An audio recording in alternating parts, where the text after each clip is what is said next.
welcome everybody to today's public event about long COVID. That is long COVID that is being organised by Unite Edinburgh non-for-profit branch. I think that by now we are all used to live with COVID after a year and a half, and now we need to get used to live with long COVID and the consequences of that too. According to the Office of National Statistics, nowadays there is around 89,000 people in Scotland that are suffering from long COVID. So it's kind of a big number of people that we are talking about, and I guess that will have implications not only in health but also in the legislation and workplaces. So I'm really happy to introduce today like the fantastic speakers. So we have Anna Ferguson, Kathy Jenkins and Des Lockney to talk about these issues. We have the speakers first, and after the speakers we will open the floor for questions and discussion. I think that's kind of a good way to organize the event. So people can raise hands electronically or just wave at me, and also feel free to use the chat to make comments or ask questions to our panel.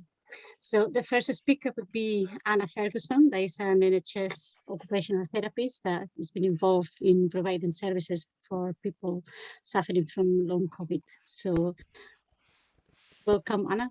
Thank you. Thanks. My name's Anna. I'm an occupational therapist, as Carmen said, with an organisation called Load Work Support Services, which you may be familiar with. You can just basically Google us to find out a bit more information if you're interested to find out a bit more. So I suppose our core business in Load Work Support Services is the service we provided by the Scottish Government, which is Working Health Services, which is a national service which is kind of set up around 12 years ago, specifically to assist people who work for small to medium-sized companies. And the remit of the service is basically to help people who are either off sick from work to help them return to work, or if they're struggling with a health condition but still working, to sort of help them navigate their way through kind of reasonable adjustments. So we're the only occupational therapy led working health services in Scotland. The other working health services are led by other health professionals, so physiotherapists, nurses, mental health nurses. So we're an OT service.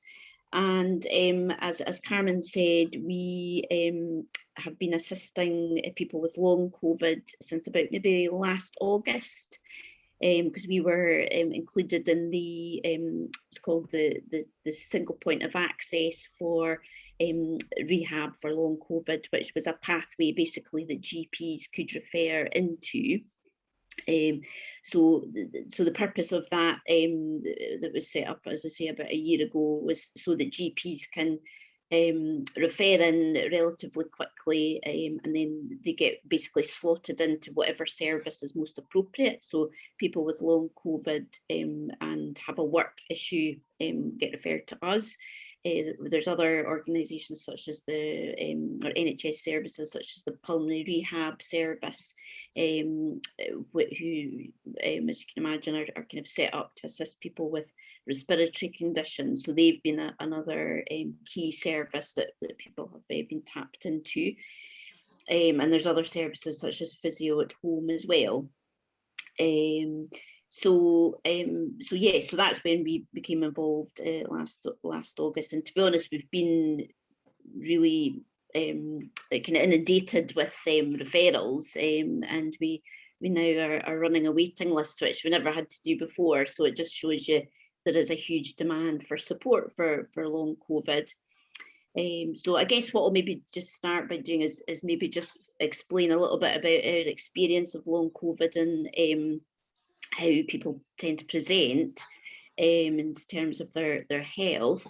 Because I think in the early days, it's been quite a hard one for the medical profession to kind of assess people with long COVID, because unfortunately a lot of the conditions such as say chest pain, heart palpitations, people get investigations, they get chest x-rays, they get echocardiograms, but there's actually nothing visible. You know, the scans all come back clear. And I think this has been quite a challenge for the medical profession, because we're not really in the medical world set up for, you know, these types of condition where there's nothing kind of tangible. But what appears to be happening with these types of patients that are presenting with long COVID, so that's symptoms for 4 weeks or more, is that there appears to be this kind of systemic inflammation in the body. So long after the person's acutely unwell, the virus is still present, and it provides this sort of inflammation in lots of different organs. So that's why you get all sorts of different symptoms. So the main one that I think we're all familiar with is fatigue. So really extreme fatigue, you know, like not having the energy to, you know, brush your teeth or turn on the TV, really extreme fatigue. But there's lots of other symptoms such as vertigo, headaches, gastric problems, joint pain, a lot of issues around sort of poor concentration and brain fog. So I guess that's why that explains the sort of, as I say, systemic presentation, lots and lots of different symptoms. So I guess as occupational therapists, what we do, just I suppose I'm sure you're already aware, but just in a nutshell, what we try to do as a profession is really assist people what to do, what they want to do, what they want to do, and what they need to do. So it's really about trying to promote people's independence. And within our service, where we apply that to the kind of work setting. So I guess within our service, the kind of 3 main aims and what we do with people with long COVID and other health conditions is recommend, because we are kind of specialists in kind of adapting things so that people can become independent. So changes in the workplace, sort of workplace reasonable adjustments is the first thing. The second thing is kind of looking at changes within the individual. So that could be a lot of self-management, a lot of self-managing of their fatigue. And thirdly, if they're not able to return to work, or they may not actually be well enough to go back to work, or may lose their job, you know, in the worst kind of case scenarios, they may need signposted to other services to get well, such as the chronic fatigue service, or they may need to be signposted to other employability organisations, such as Interwork and All in Edinburgh. But what I thought I would do is just maybe go back to the kind of workplace adjustments and just give you guys a wee bit of kind of practical strategies that we have found most helpful in people with long COVID. Because I guess the kind of, as I say, the main thing is fatigue. So I guess what we can do is work with people to work out what does a phased return look like. So provide a bit more detail around, you know, what hours could they do. I suppose the key thing is to try and get people's stamina up. You know, that's the name of the game. So we don't want to be advocating too many hours too quickly. But generally, what we find is most helpful is a really, as far as possible, employer, you know, as long as the employer is in agreement of a kind of longer period of a phased return. Because normally we would be saying, you know, maybe around 6 weeks phased return, 6 to 8 weeks. But actually, we're finding people need much longer. So they need, you know, preferably 10 to 12 weeks of a phased return. And the reason for that is that the condition does seem to fluctuate so much that, you know, normally you would be saying, well, we want to increase the hours, you know, by, you know, a couple of hours every week. But actually what people with long COVID really benefit from is a wee bit of stability. So if they're well on, you know, 15, 20 hours a week, then we're sort of saying to employers, well, let's keep it at that for a good couple of weeks before we're asking, you know, the hours to be increased. And we find that's helpful, a really good gradual increase in the hours. I mean, we kind of look at a lot of it is around sort of, just to go back to kind of changes with individual and self-management, teaching people how to self-manage their fatigue. And we would kind of tending to do that when people are off sick, you know, in preparation for going back to work. And it's not easy. It's, you know, it would suggest, you know, it's common sense, you know, with pacing yourself and things, but it's actually quite a hard thing to do. And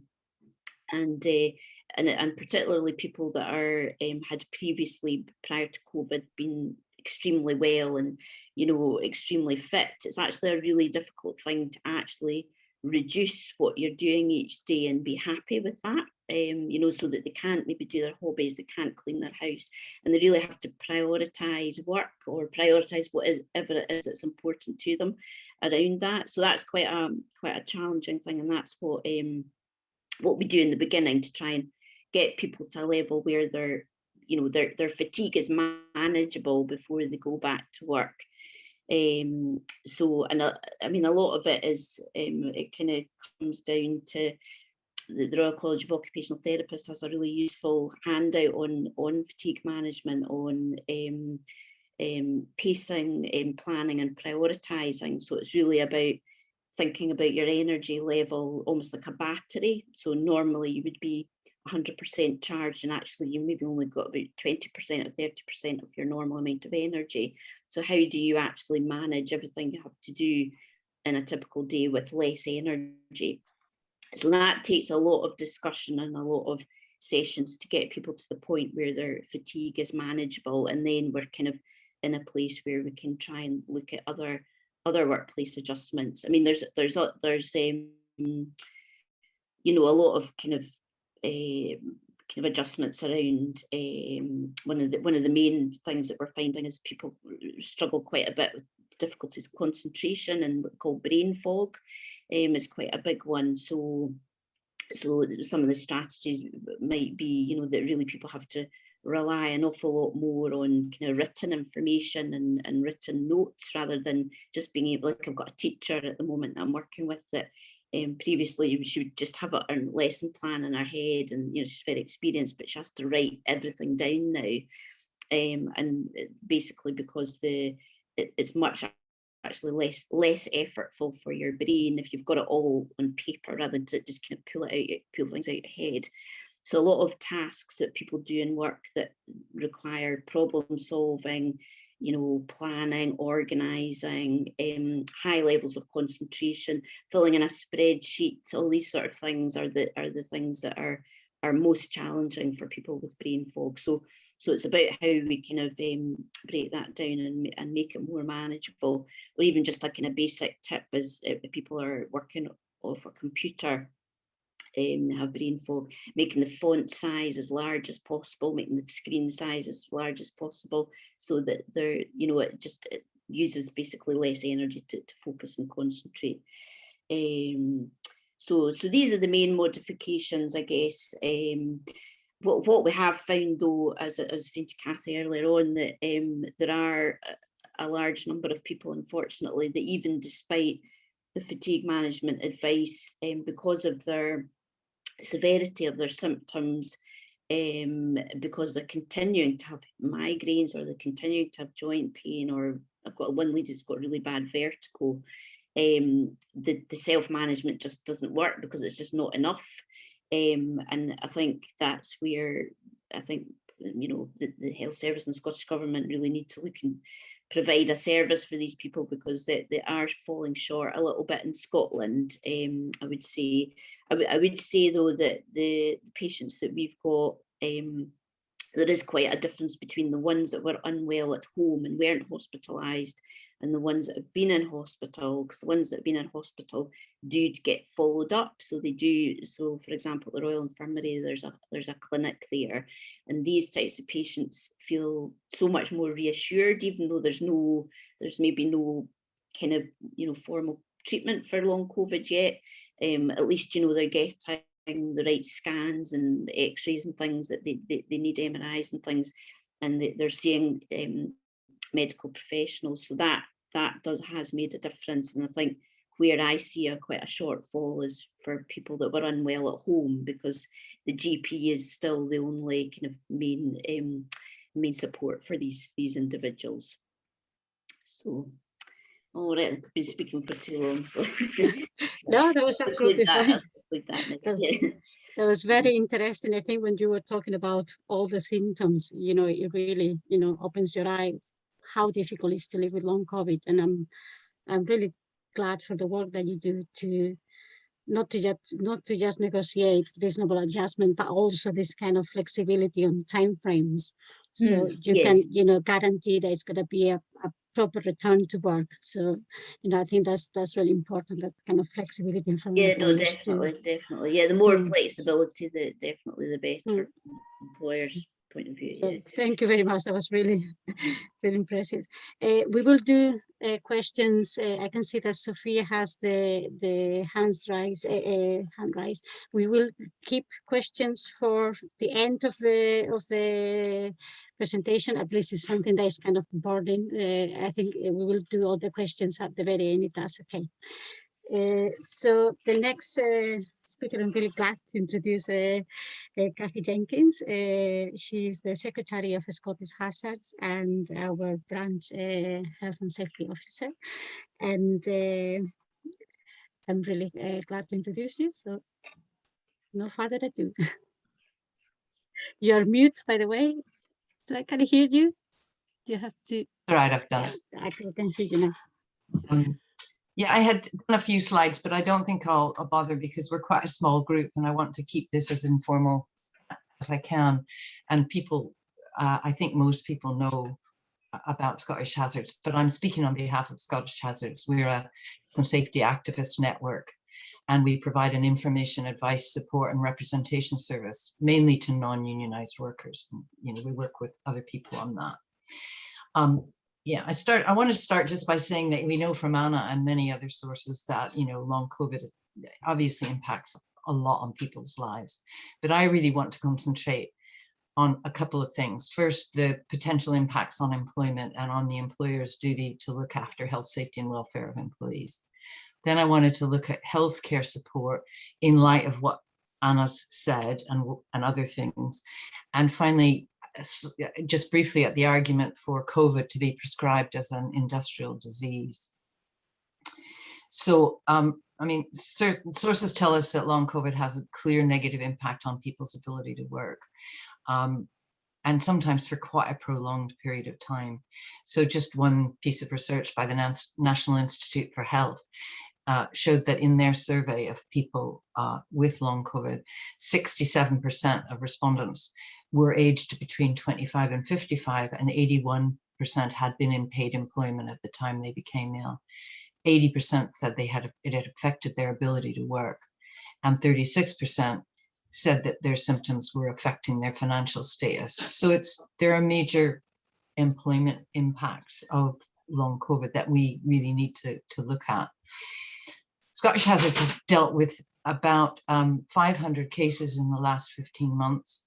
We know from this casework that during the COVID pandemic, workers have faced a myriad of issues with their workplaces and employers. And I want to say that what I'm going to say now doesn't necessarily represent all employers, and I acknowledge there are many examples of good practice, but I want to give a few examples of the problems that some people have faced. So lack of risk assessments, lack of mitigations being put in place, like social distancing, good ventilation, a lack of agreement to work at home, even for those who are increased risk. A major problem, and that's what I want to go on to, has been pay. So many workers who have been ill or had to self-isolate due to COVID have had to rely on statutory sick pay, which is £96.35 a week, not enough to support a family. And some people don't even qualify for that. We've had a number of pregnant workers with underlying health conditions whose employers have refused to furlough them or give them medical suspension on full pay, which they can do. And a Unison survey this June of social care workers found that in a third of care workers were getting less than £100 a week, and sometimes no pay at all, for having to shield or self-isolate during the pandemic. And from the findings from over 4,000 workers in the UK, including those in care homes and out in the community, also show that employees faced pressure from bosses to go into work despite displaying virus symptoms or needing to self-isolate. So I could go on, but the question is, if this is what's happened to people during the acute phases of COVID, what will the issues be being faced by workers who are suffering from long COVID? And I think, you know, that's a question we really have to ask. There's really good advice from a whole range of bodies, including ACAS, the Society of Occupational Medicine, IOSH, the Institute of Occupational Safety and Health, about what good practice would look like for employers. These spell out things like, and some of Anna's talked about some of these, but good communication, sick pay, keeping in touch, a plan to come back to work gradually, an occupational health report, reasonable adjustments without the person having to prove they've got a disability under the Act, avoiding discrimination.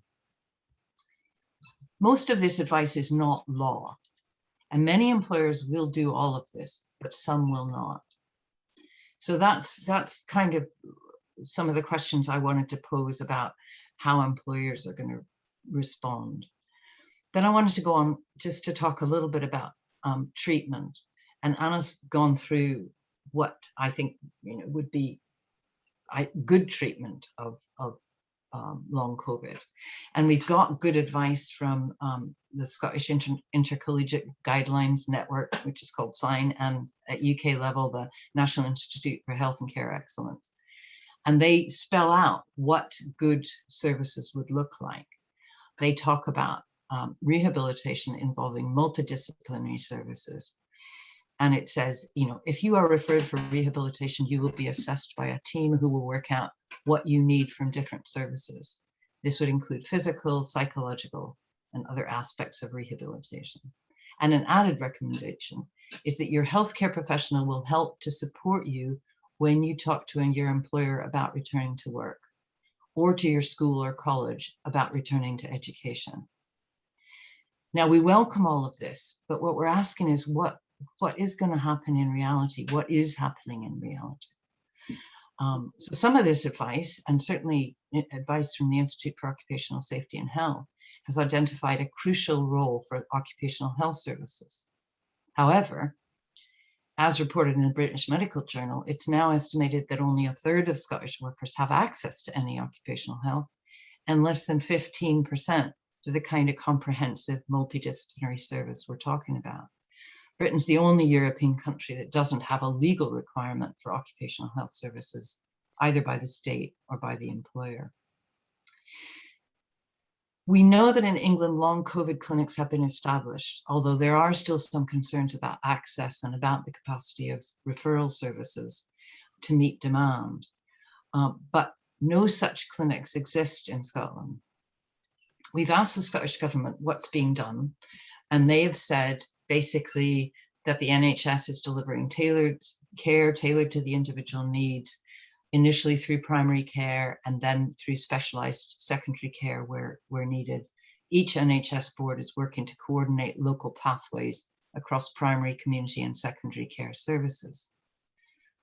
But they haven't said what that means in practice. And I think in practice, we know from our individual experiences and from what we read that many NHS specialist services are under a lot of huge pressure given the backlog of care created during COVID.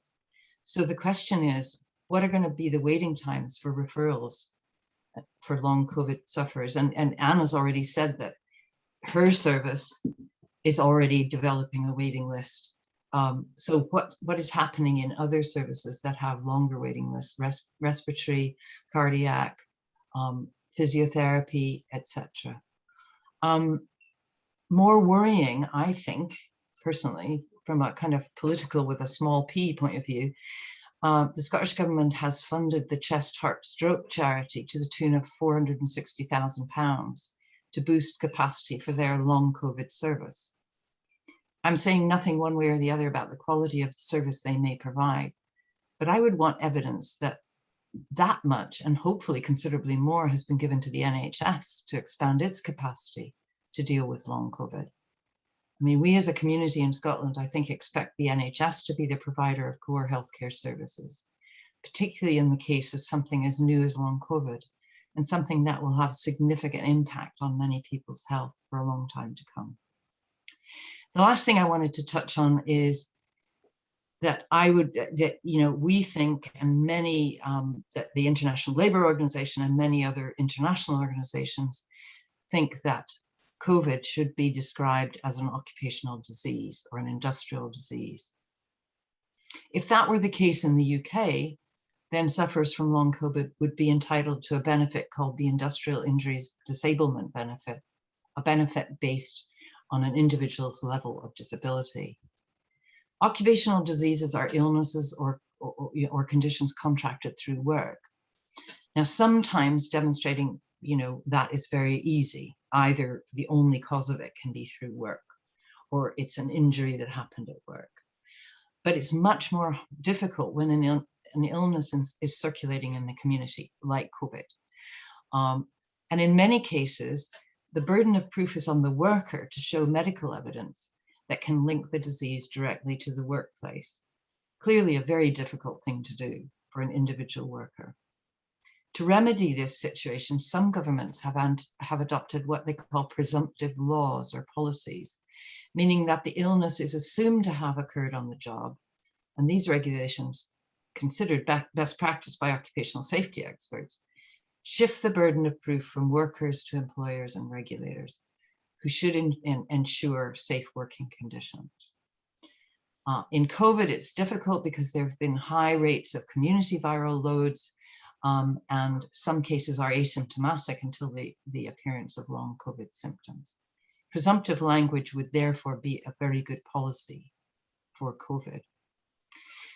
In the UK, occupational disease prescription lies with a body called the Industrial Injuries Advisory Council, and I can say more about that if people want. So it can say a particular disease, for example, mesothelioma, which we know is caused by asbestos, is a prescribed disease. If you get it, then you qualify for industrial injuries benefit. They have a very strict, the IAC in the UK has a much stricter criteria than many other countries for prescribing something as an industrial disease. And many academics and others in the UK argue that the prescribed occupational diseases in UK leave out a lot of important ones, like ones impacting mainly on women, ones impacting mainly on Black and minority ethnic women workers, those impacting particularly on precarious work. So IAC has actually acknowledged that statistics show that workers in sectors including social care, healthcare, transport, food processing, and retail have a more than doubled risk of contracting COVID. And that is their strict criteria. But they're saying there's not enough research for them to prescribe these as COVID as an industrial disease for these groups. So we would really like to put a lot of pressure on the UK government and on IAC to move faster on this. And I'd just finish by saying there's a bill going through the Scottish Parliament that would set up a Scottish Employment Injuries Advisory Council, which might address a lot of these problems. And I think we should really look out for and support that bill. Thank you. Thank you, Kathy. Thank you very much. You presented a lot of very good kind of questions and worrying about the future and how, the resources are going to be used to actually meet all the demand for services. So thank you very much. We are going to go now for the last speaker. There's Lockney. I'm trying to look at the people attending here. I guess that everybody, we know each other, but just in case, Des Lockney is the Secretary of the Edinburgh TUC and is also the Secretary of Unite Not-for-Profit branch. He's been involved in quite a lot of number of casework to do with long COVID, and he is also involved in a campaign to get long COVID recognized as a disability, limited disability. So the floor is yours, Des. Yeah, thanks, Carmen. I'm really speaking tonight as a sort of a trade union official who specialises in disability cases. And, I represent or accompany people to disciplinary grievance procedures, sickness absence reviews, back to work meetings, etc., etc. But sometimes wear the hat of being a disability advocate for my members if they've got a disability, because that obliges employers to let me accompany them to all sorts of meetings. And members have asked me to accompany them to occupational health interviews and things like that, which a trade union official obviously has no right, statutory right to do that, but the member can ask to be accompanied by disability advocates. And so I go along to meetings like that, and I think it's an important right that a trade union official, whether a lay or full-time, can have in dealing with disability cases, that you can wear the hat of a disability advocate. You can accompany a member to any meeting whatsoever in the workplace if you wear that hat, including appraisals or annual appraisals or any meeting whatsoever with management. So, or with the medical profession as well. So that's my background. And as Carmen said, my case to you tonight is really all about seeing COVID, long COVID, as a disability, as a workplace engendered disability. But before I start my case, I just want to tell you that, you know, in March this year, the Office for National Statistics estimated the number of people in the UK that reported the symptoms associated with long COVID. And the number in March was 1,094,000. And they also got the figures for Scotland, which was 79,000, which that implies in Edinburgh there are probably 7,000, there were 7,000 people in March who would have reported that they had the symptoms of long COVID. So March is a while ago now, so and it's bound to be the fact that the numbers are going up. And who knows what the numbers will end up as. I mean, I don't know what Anna thinks, but I'm saying it could be double that, you know, by the time we get to some point in 2000, maybe March 2022. So long COVID is a big issue. It's a big issue for the workplace and a big issue for the health service. When some member approached me because they're having problems at work and they want help, assistance or support, I'll always examine to see if their condition can be classified as a disability, because it gives them enhanced rights, which I'll go into, rights to get reasonable adjustments and other things done. But on those disabilities which are recognised or classified or recognised under the terms of the Equality Act, there's first category which I want to mention to you, run past you, is disabilities that are automatic disabilities from the point of diagnosis, and they're incorporated into the Equality Act, some of them, but others have been added by what we call statutory instruments. Don't require new laws, just sort of government motion, if you like, in parliaments. So the automatic disabilities so far are like cancer, including skin growths that you're removing before they become cancerous. And if you had cancer has been cured or appears to be cured, then you remain having an automatic disability for the rest of your life. Another automatic disability is visual impairments of one sort or another, multiple sclerosis, HIV infection, and severe long-term disfigurement. I think the trade union movement up and down the country is campaigning for at least 2 classes of COVID to be recognised as automatic disabilities from the point of diagnosis. And from what I've read, there are people recognise 3 classes of long COVID. And I just want to touch on what they are, because I think they're all important when it comes to workplace. One is people who spent some time in intensive care while they've been treated for long COVID, and this produced all sorts of problems and takes quite a while to recover from intensive care.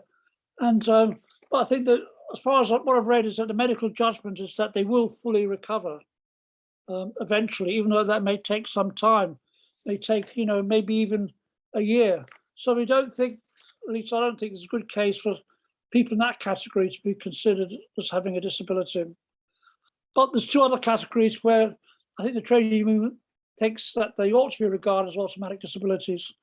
And one is people having recurring symptoms after initial acute phase of COVID. I think Anna's mentioned some of these, but they include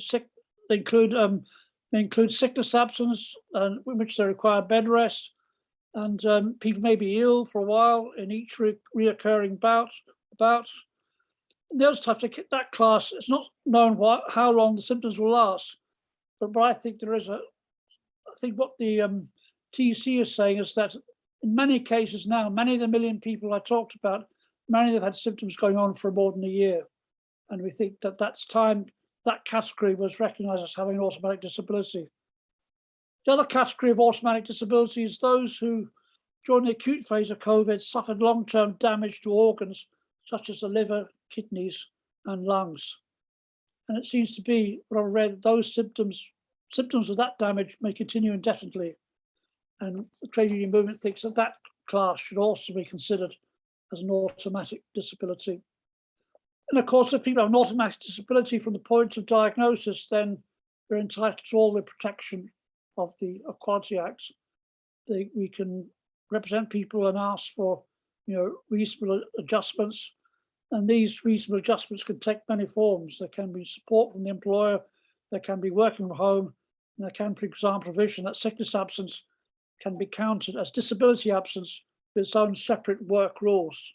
And that's one of the strong recommendations of the TUC, that trade unions should not negotiate long COVID-related absences as being disability absences and not subject to any sort of disciplinary or capacity hearings. So the trade union movement is calling on the UK government to use the statutory instrument process to add 2 classes of COVID at least to the list of automatic disabilities. And so we're urging trade union members to write to your MPs, ask them to raise this and support this. And as the TUC states, this would be a way of society recognising the unprecedented risks and sacrifices made by many workers during the pandemic, and ensuring that we offer protection to those whose health has been seriously damaged. The COVID-19 pandemic is an unprecedented and tragic health crisis which has impacted us all. However, research suggests that the burden of the pandemic has been shouldered unequally, reflecting existing fault lines of inequality across our society. In addition, many workers who now have long COVID are the key workers who are exposed to increased levels of risk during the pandemic as they continue to care for us and to protect, feed, and deliver goods to us. We now must ensure that these workers do not suffer a double burden of discrimination and risk to their livelihoods. Of course, long COVID can also be considered a standard disability, so to speak. And if the condition is diagnosed as long COVID, their condition is diagnosed as long COVID, and if it has lasted a year or can be expected to last a year, and many cases are in that category, and if the condition can be expected to have a substantial effect on day-to-day life. Well, some of my neighbours where I live have suffered from long COVID. There's no doubt about it that although it's reoccurring during the bouts of ill health, it definitely has a nasty effect on, substantial effect on day-to-day life. So I think in many cases, long COVID, well, even if it's not an automatic disability, it will be, you can claim that it is a disability under the Act. And I want to say that just because a condition is recurrent doesn't mean it can't be a disability, for instance, like migraine. If I'm representing a person that I regard disabled, then I will suggest to an employer that the person does have a disability as defined by the Equality Act. If the employer is doubtful, then I'll suggest that the employer commissions an occupational health report. An employer will draft questions for the OH specialist to answer. However, a trade union, my member, can also draft questions too. And in my experience, there hasn't been a case where the employer has not agreed to ask the questions that my member or myself has said should be asked to an occupational health specialist. If, however, I can't imagine it might happen though that even if an occupational health report says that the person, in their opinion, has a disability, they might say they don't think they have. And I think in that situation, the trade union should take up test cases to employment tribunals, because the employment tribunal can legally, it's the last word on defining a disability. And I haven't heard yet of any tribunal considering a long COVID case, but I'm not sure that it's too far off. If we are successful, as I think we will be, in getting long COVID accepted as disability, then we can start negotiating reasonable adjustments for individual members and this is important, reviewing or creating policies in negotiations with our employers.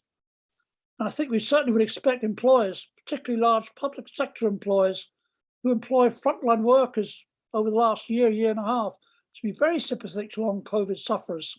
So, I mean, I think if we make special efforts to amend policies or negotiate reasonable adjustments, I would expect bodies like Lothian Health or the City of Edinburgh Council and the Scottish Government to be very sympathetic to recognising everything as the condition as a disability. I'll give you some few examples. I think the policies that need to be revised by the trade union organisations, wherever they've got the least recognition rights, and that is the meaning of a phased return to work after a period of illness, taking into account fluctuations in a long COVID condition. I think that needs to be revised. Flexible working policies may need to be reviewed.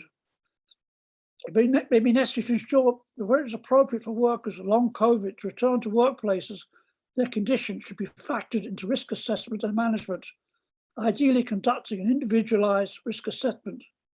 Certain activities may need adjustment on account of symptoms to avoid risk of injury to the worker or others. For example, and I think Anna has touched on this, some safety critical functions may not be appropriate for an individual suffering fatigue or so-called brain fog. And a lot of people have said to me that long COVID brain fog is an important symptom, and you'll see its workplace implications because it's defined as inability to have a sharp memory or to lack a sharp focus. You really just feel like you're not yourself and you're unable to think clearly. It doesn't take too much imagination. If you said that to an employer, they wouldn't take it very seriously. They think, you know, you're just swinging the lead, so to speak.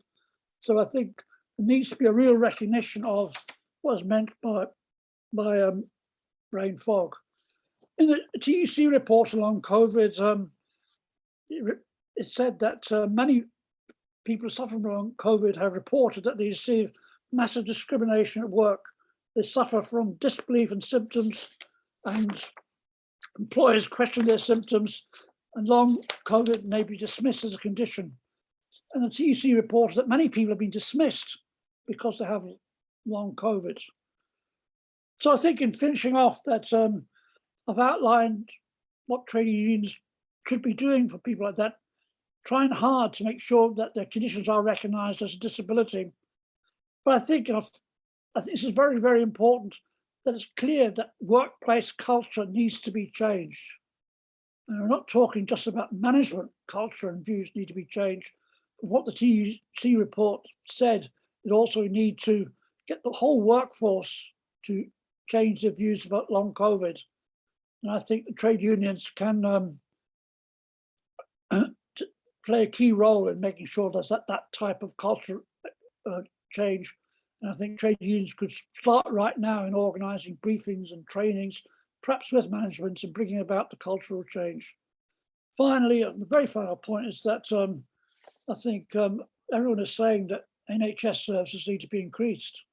And I think that if management and trade unions lobbied the health service like Lothian Health and the Scottish Government for specific increases in services, I'm sure that will be listened to. Thanks for listening to me, and I hope if you ask any questions, I will try and answer them. Thank you very much. That was very informative, I guess, like for all of us as attending here, but also it would be very important for union reps to access this kind of information in order to, you know, to represent people when they are having issues with the employer, and also to organize workplaces and changing policies. I think it would be a very useful information for them too. Now I think all the speakers have the time now, so we are open now the floor for questions and discussions. I had put down Sophia, so I don't know if you're still to have a burning question. So please. Thank you so much for 3 amazing presentations, and I think these were also good because they give us concepts and perspectives and tools to work with all these categories of things and how to think and categorize all the different cases, and how to think about culture change. Now, I have a one sort of basic question, which no one might be able to answer, and also some kind of vague comments. So my question is sort of medical, basically. From your experience, if you are aware of people who have recovered from this, so like, because I'm just trying in my mind to, maybe there's no answer to this, or it's too early to sort of say that, but is it something that can be compared to Lyme disease, for example, which is something that sort of comes back and back? So that's my question. And my comments have to do with the worry I have about those people suffering from this condition and the additional labor that they have to do, which is something that happens all the time with all disabilities. People face this absurdity that the bureaucracy surrounding their rights sometimes is more exhausting than actually doing the actual work that they're trying to avoid. And there are various reasons for this. And I guess the employers try, the kind of the good willing ones, they try to understand all of this. But with long COVID, where we have large numbers of people, so you might have suddenly 3-4 people in your department having this, and the employer is being under pressure for all sorts of, and the line managers and all sorts of things. I am worried that these people will have even more than what all disabled people normally have in terms of that. And I am wondering how we can support this in the trade unions. Like what kind of other, I don't know, what other kind of psychological support we can provide for these people. Because if you have like a case worker, you tell the member what to do and, you know, different things that they have to do.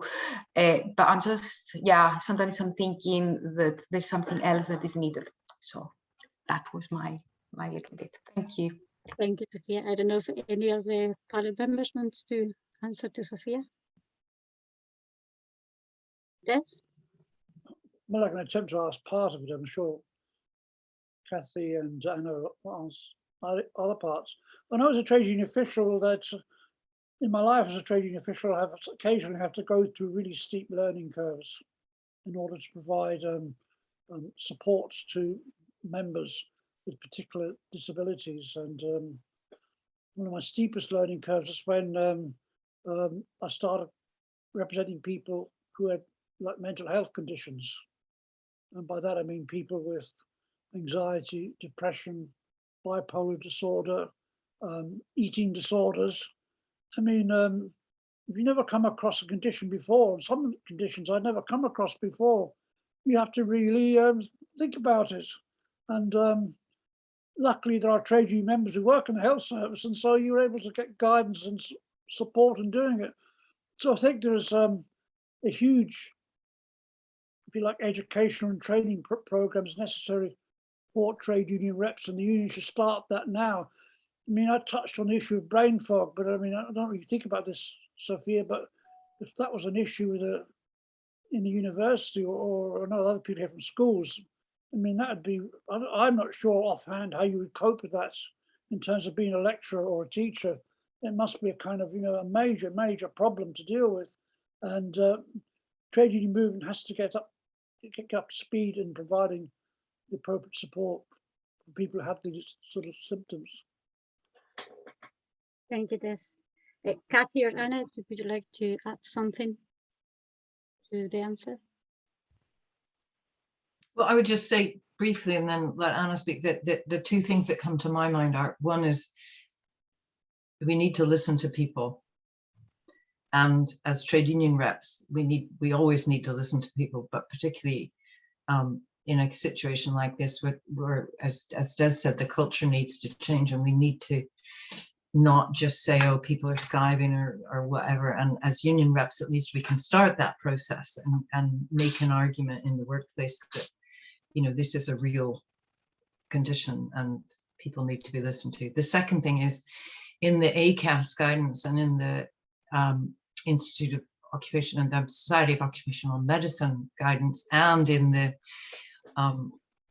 the government guidance for, you know, NICE and SIGN and everything, it emphasizes that health profession, you know, you should be able to get the help of your health professional to negotiate with your workplace. And I don't, you know, I know Anna's team does that, but I don't really know how many people in Scotland with long COVID are going to get that help. And that to me is crucial, because if I go to my employer and say, you know, I've got long COVID, and they say, well, you know, we don't believe you, or, you know, we don't know what we should do about that, to have the backup of the NHS, and, you know, in that would be crucial. I don't know how we build that, because, as I say, although Working Health Services Scotland exists, I don't know how many workers actually throughout Scotland can access it. Mm-hmm. Thank you, Yeah. Kathy. Just to pick up on that last point, Kathy. Yeah, I mean, I think you know, that's kind of what we would always recommend, that people access health professionals' advice, but I know it's not always easy to get that for people. I suppose some of the work that we've been doing over the years as an occupational therapy team is trying to educate other occupational therapists in return to work, and use what we call the AHP Fit Note more readily. And I know that there has been efforts to try and get that more widely used for allied health professionals. So that would be an occupational therapist, a physiotherapist, basically any health professional that's not a nurse or a doctor. So I know that there has been some work around that, but I think even if GPs can be a little bit more specific when they're writing fit notes, and kind of, you know, define it if they think it's long COVID, you know, define it as such, and perhaps give a little bit more detail in the fit note as to how that presents itself, you know, symptom wise. But yeah, it's not an easy one. But I think going back to Sophia, your question around, because I think I had a question around, you know, the long COVID, does it have like recurring symptoms? You said like Lyme disease. I suppose I guess we're not sure at the moment. I mean, we are, as Des was saying, you know, we've still got a lot of individuals that have symptoms 12 months, 15 months down the line. So I think the sort of two things that we kind of talk to people about is a sort of twin-pronged approach, if you like. You know, there is a certain amount of kind of self-management, unfortunately, that is as part of the condition.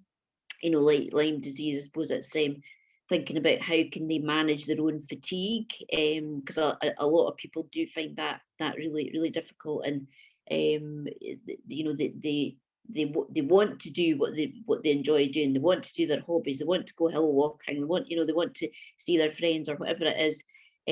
So that can be a really hard adaptation that people need to make. But there is, you know, if people are needing to kind of, you know, thrive in their work, they really need to you know, bottom out the self-management. But then, having said that, they also need the right support to do that. So they need, in terms of their how they thrive in the workplace, they need to be able to self-manage, but they need to be given the right tools to do that, and they need to have the right health advice as well. So whether that's through an occupational therapist, whether it's through online services. There's a lot of actually very good resources now online to support people with long COVID that people can access. I can give you a summary to circulate to your members if it's helpful. A lot of really useful videos on, you know, how to improve people's sleep patterns, how to improve the relaxation, meditation, lots and lots of really helpful tools out there. But they also need support from their employer, you know, as well. So that's so important. And I guess how we do that in working health services is we provide letters, and that's something we encourage other health professionals to do, just really to open up a discussion with their employer about how they go forward, maybe just a little bit of definition as to what long COVID is, because I think one of the key things is educating employers. So that's one of the things that we do as well. So defining what it is, how it affects them in a letter, and kind of open up a dialogue about what adjustments would be most helpful. And that written piece of information can be really important, because, you know, it's on file. It can be referred back to. So if people's phased return, actually they've agreed 10 weeks, but it's actually only 5, you know, that you can they can then refer back to that, because you know, it's in writing. So that is one of the tools that we use quite successfully. And in terms of you saying it can be a bit of a label, I think that's where, you know, education of employers is so important. So, because I think once they understand what the condition is, you would hope that the person only needs to define their condition once, you know, and then that's it, put to bed. So that's the kind of approach that we would use. Does that answer your question? Thank you. I don't know if anybody else has any questions. I cannot see any hands raised at the moment, but we still have time for more questions to our panel. I have Alison, please. Sorry, just looking to unmute myself there. It's probably not. There's probably not questions so much. I thought this has been incredibly helpful. So one thing I'm definitely going to be doing is kind of prompting members to check the website and or the YouTube channel rather, and make sure that they watch this, because there's been stuff that's been really useful. And certainly, you know, if there are references, you know, to some of those websites that have been referenced, that would be really helpful as well, because it is very much an evolving situation. And I mean, for those, I think most people here know me. For those who don't, I'm local association secretary for the IS. I'm very much working with teachers.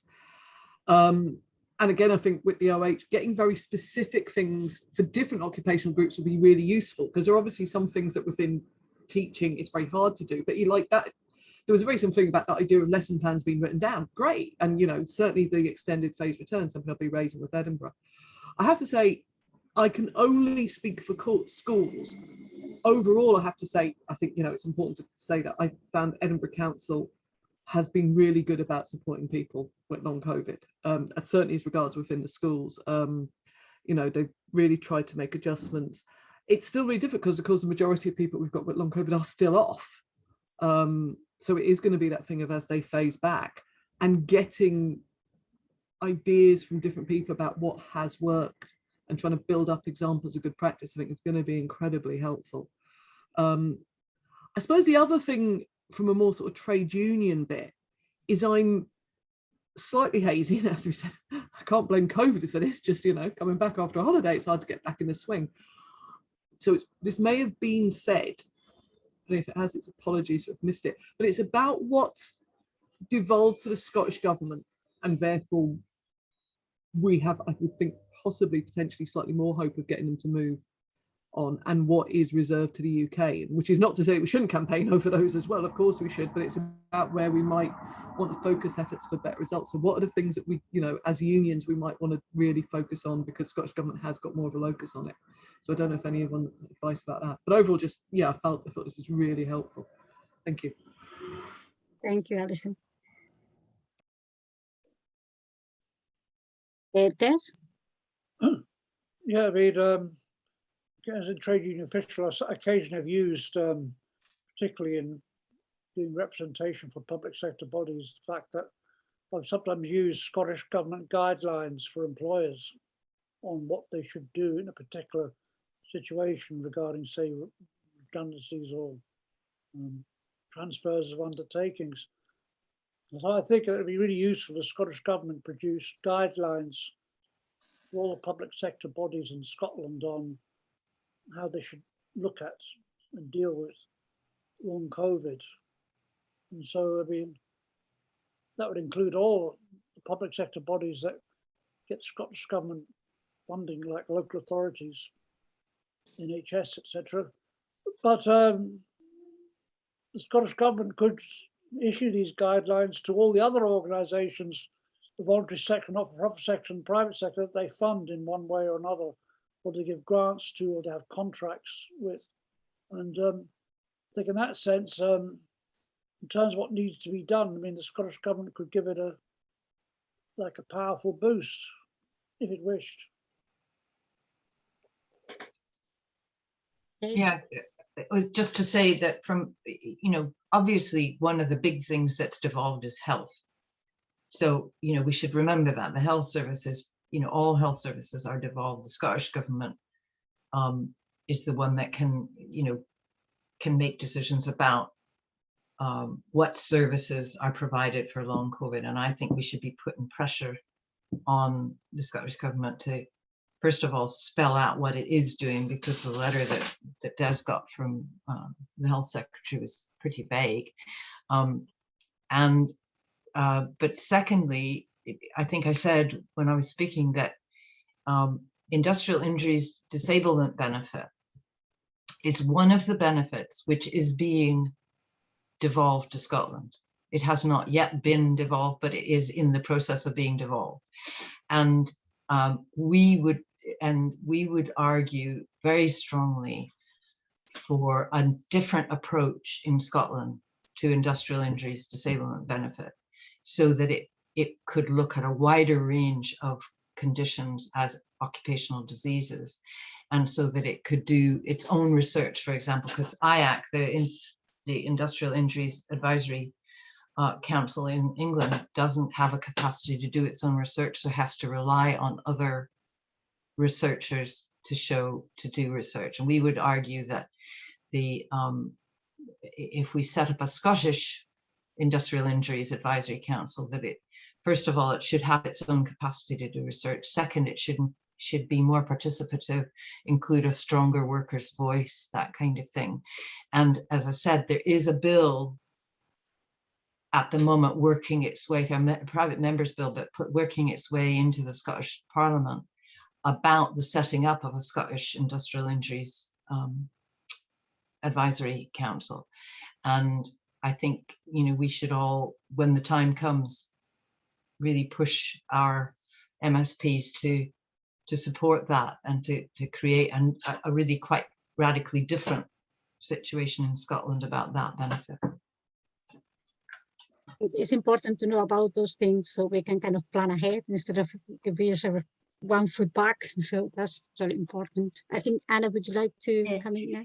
Just to add the kind of importance of, I think, additional mental health services, because one of the things, Des, when you were talking about 3 classes of long COVID, and you mentioned people in intensive care, because what we've found that there are a large number of people that have been in intensive care that have actually suffered quite a bit of trauma through their experience. So they've been diagnosed with PTSD as a result of being in intensive care with COVID, and in many cases no previous history of mental health conditions. So one of the things that they're doing in the Royal Infirmary to follow up people that have been in intensive care is they follow them up 3 months after discharge from the psychology and psychiatry services there. So they send them a mental health questionnaire, and they can make sure they have the right support. But I think that's one area that, if the Scottish Government are being lobbied, we would certainly advise that more services to support people with trauma and lots of other mental health conditions as a result of long COVID would be really helpful. Thank you. I think there's Leslie now. They wanted to come in. Yeah. Thank you very much indeed to all the speakers. This has been extremely informative. I'll be very quick. I've just put in the chat some information about Zero COVID Scotland public hearing on the 4th of September from 11 AM to 1 PM, which I think some of you already know about, but just in case people weren't aware of it, we will have a number of people speaking about the lived experience of COVID-19, and in particular, quite a few folk will be focusing on the experiences of long COVID. I put the link to register in the chat, so we'd be delighted if you could attend yourselves, and please do pass it on to your friends and colleagues. We'd be most grateful if you would advertise that a bit for us. Don't mind me asking.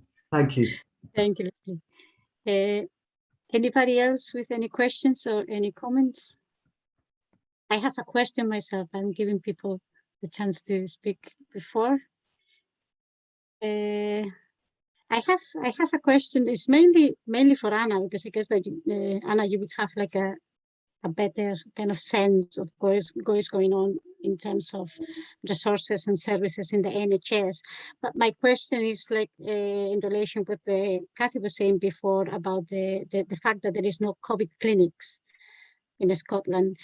I guess the question is, do you think that they are necessary, or do you think that the NHS would be able to cover the demand for services if they had the proper resources? Or in other words, what is the pros of having a specific COVID clinics? What would be the kind of the benefit for that?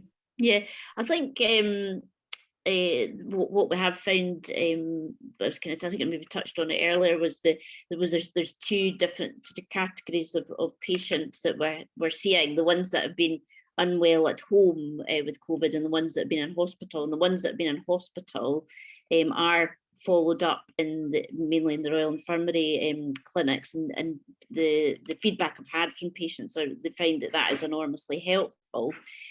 Because even though there may not be any, that there doesn't seem to be any kind of specific treatments for long COVID, when people get the opportunity to see a medical professional, have their bloods taken, their chest x-rays, their echocardiograms or whatever, even like having that reassurance that there isn't anything sinister going on, that it is basically a symptom of long COVID, people find that very reassuring. So to answer your question, we do find patients that go to these clinics do find them enormously helpful. I think what is the best approach is very much a multidisciplinary approach. So where you have your medical experts that are obviously crucial with regards to respiratory conditions, cardiac conditions, but also physiotherapy input is really helpful to increase people's stamina. Occupational therapy to look at fatigue management and that very holistic approach that the occupational therapists tend to have. Also, the mental health input is so important, because with the best will in the world, even if pre-COVID people have had no mental health conditions, having that fatigue and all these other physical conditions going on, it does obviously affect people's mental health. So yes, I think to answer your question, I think clinics would be very helpful.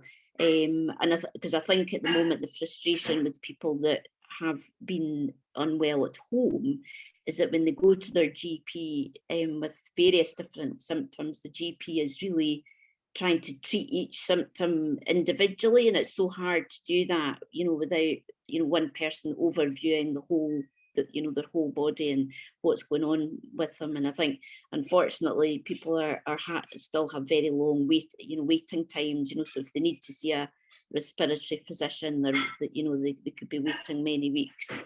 I mean, the other issue is that there's people with kind of conditions that are really quite difficult, I think, for doctors to define. We've got a few people with kind of dizziness, vertigo, and they're really very unsure how to treat these individuals. And they get sent to, like, there's kind of a balance clinic, vertigo clinic and things. But again, it's these things are so hard to quantify. So yeah, specialist service would be helpful. Yeah. Okay, thank you. Could I just add to that, when I heard Dr. Ewan MacDonald, who's an occupational physician, speaking about this. He called for a biopsychosocial model, which expands it even a little bit further than what we've been talking about, because it's about trying to provide somebody with the support that they need physically, the support that they need psychologically, and also the support that they need socially, whether that be social care, whether it be benefit advice, whether it be, and what, I think, Sophia, you were talking about, the burden that falls on people. Well, if people are having to go to many different people to take care of all these issues, then that is just exhausting. It's exhausting for all of us, whether we have long COVID or not. And so I think, if there could be a biopsychosocial approach within a clinic, where at least people could go and, get support on all those fronts, I think that would be ideal. Whether it's possible, who knows? But I mean, I think it would avoid the problem of people having to have multiple appointments with multiple people, having to tell their story 25 times to different people. Do you think it's going to happen? Do you think we are going to end up having COVID clinics in Scotland, or is something that is not going to happen? That we are, what is your forecast for that? We have a sense that there's going to. I have a sense it's not going to happen, but that's because what they're saying is we're doing it already. We're doing it through primary care and community, and I mean, I'm sure there is an argument, and Anna might know better, that setting up separate clinics will take away expertise from other services, and that it might not be the best use of, I'm not expert enough to know that. If I were convinced that using the GP, primary care, community care, secondary care pathways worked just as well, I wouldn't argue for individual clinics, but I'm not convinced of that. So I don't know what you think, Anna, but I can see the arguments both ways, but I'm not convinced that what we're doing in Scotland is going to solve the problem.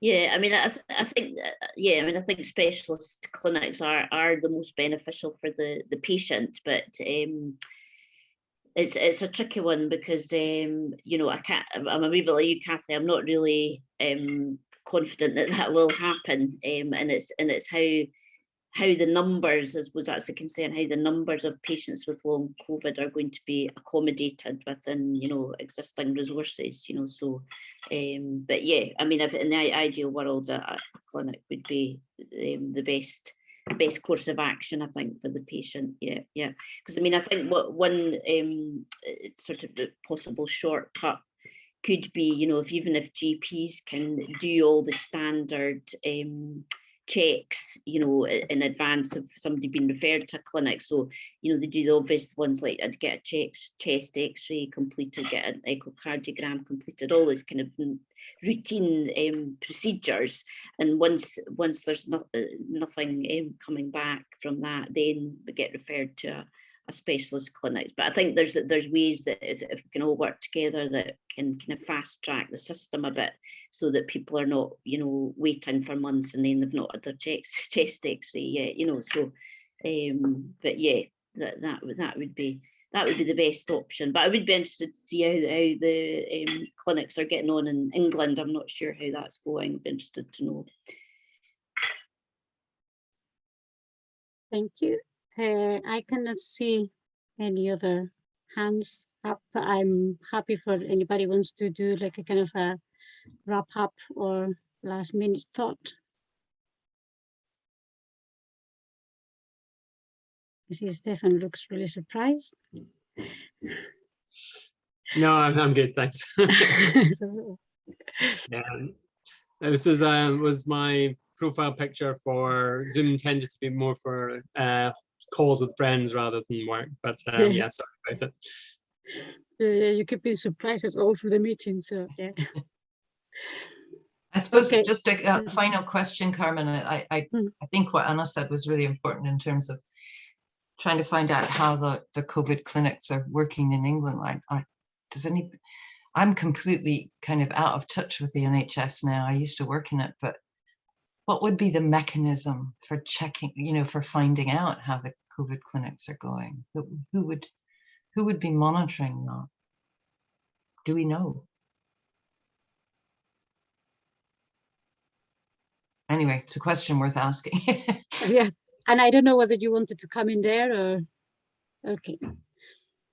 So I think that if there is no more questions, I just want to thank very much all our panel of speakers. I think it has been a very, very informative and useful meeting.